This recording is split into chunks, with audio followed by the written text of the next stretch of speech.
Good day, everyone, especially to our professor, Dr. Leandro Citorion. By the way, I am Maria Divina B. Ayuban. I'm 31 years old from Mahayag, Alicia, Bohol. So today I am tasked to report about my topic, which is mental health and well-being. So first, let us know what is mental health.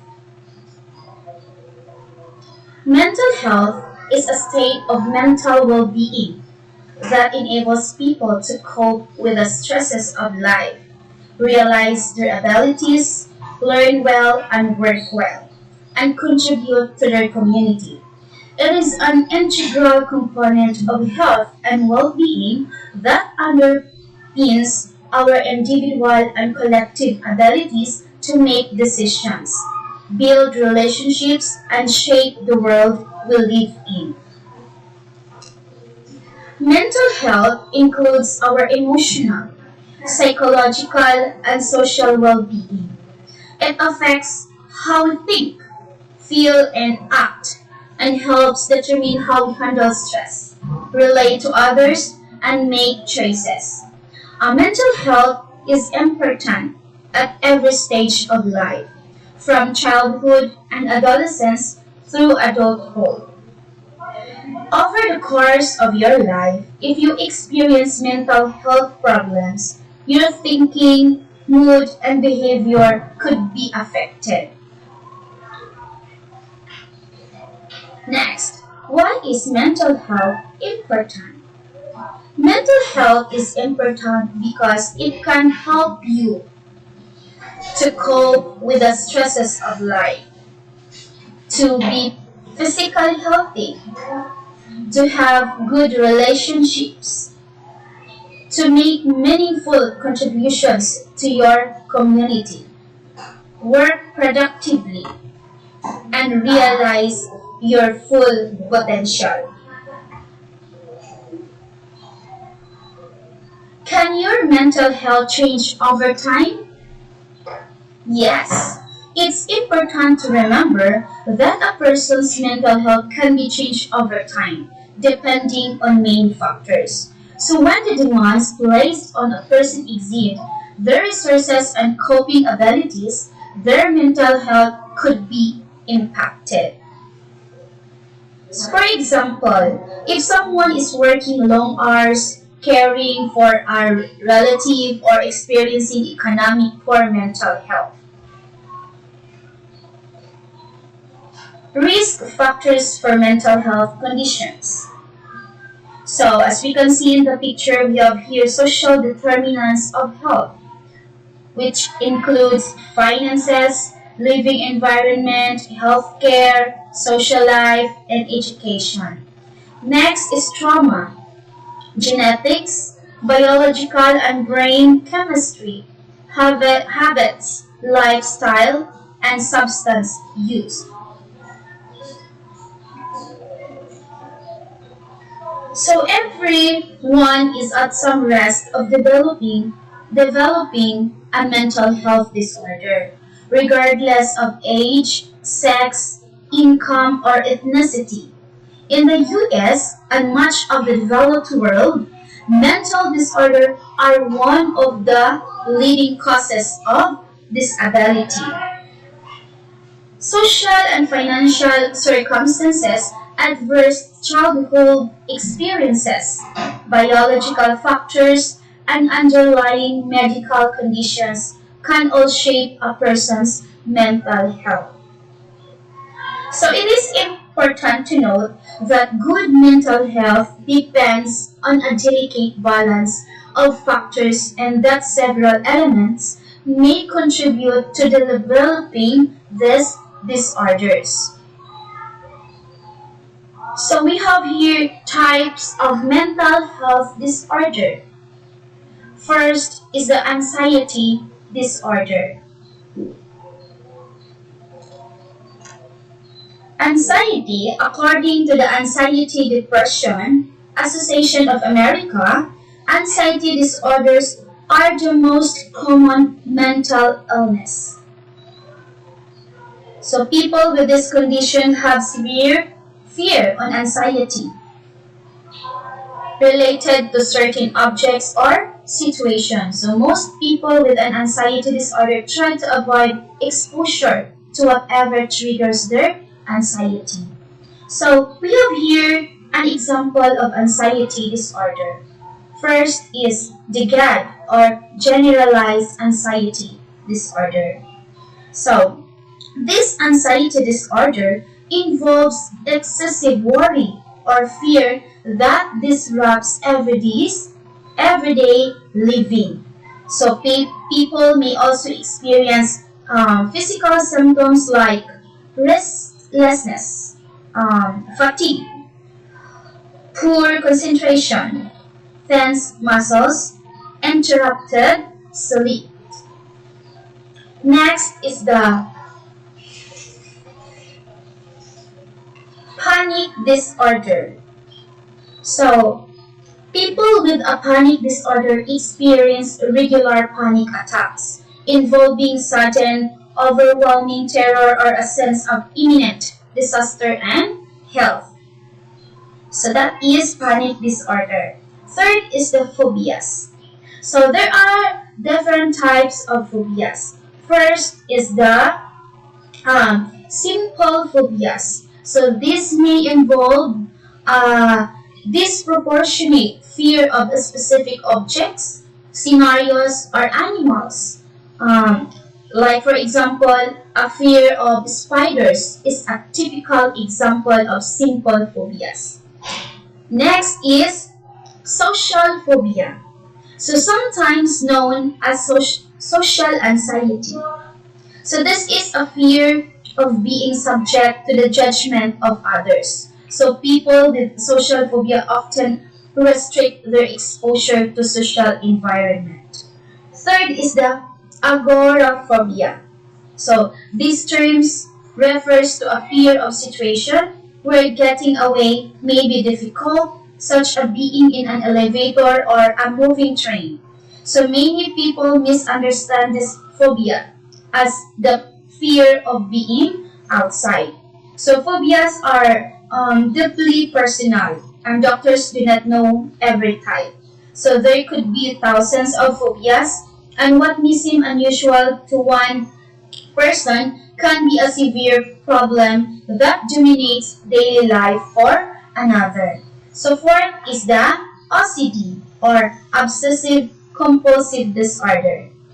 So people with obsessive compulsive disorder have obsessions and compulsions. So in other words, they experience constant, stressful thoughts and a powerful urge to perform repetitive acts such as hand washing.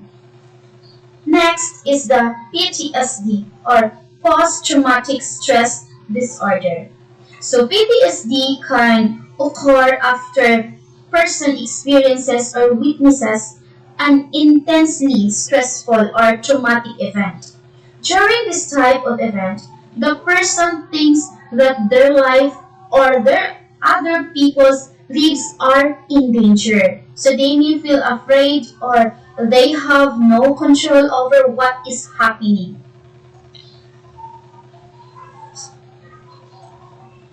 Next type of anxiety is the mood disorder.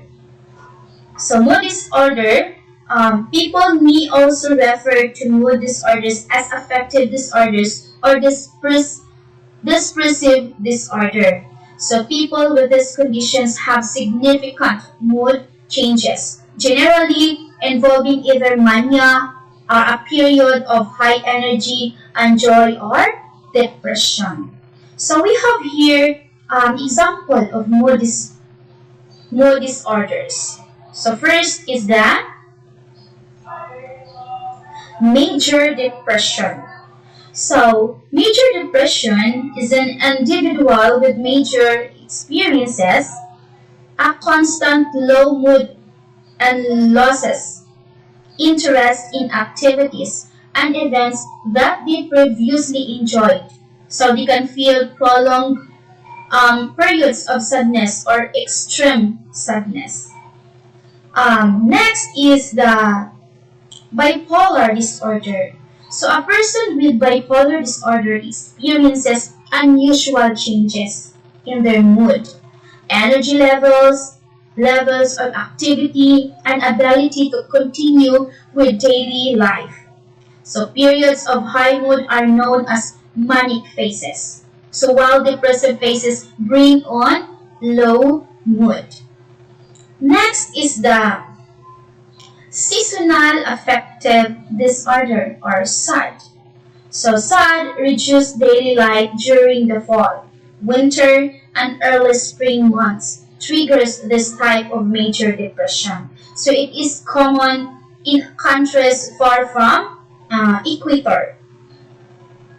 So next type of mental health problem is the schizophrenia. So the term schizophrenia often refers to a spectrum of disorder characterized by psychotic features and other severe symptoms. So these are highly complex conditions. So according to the NIMH, signs of schizophrenia typically develop between ages of 16 and 13. So the individual will have thoughts that appear fragmented and may also find it hard to process information. So schizophrenia has negative and positive symptoms. So one of the positive symptoms are delusion. Next is hallucinations. And third is the thought disorders. So here are some negative symptoms of schizophrenia. Okay, so we have a flat or inappropriate mood. Next is lack of motivation. Third is a withdrawal. Next. Okay, what is well-being? Well-being is the experience of health, happiness, and prosperity. So it includes having good mental health, high life satisfaction, a sense of meaning or purpose, and the ability to manage stress. More generally, well-being is just feeling well. So we have here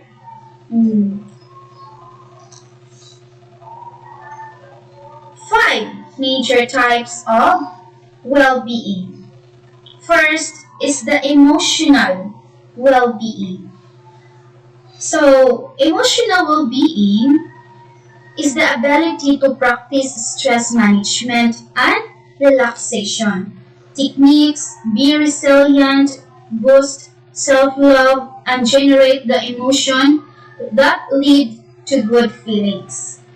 Next is the physical well-being, the ability to improve the functioning of your body through healthy living and good exercise habits. So it is very important for us to have an exercise in order for us to be physically fit.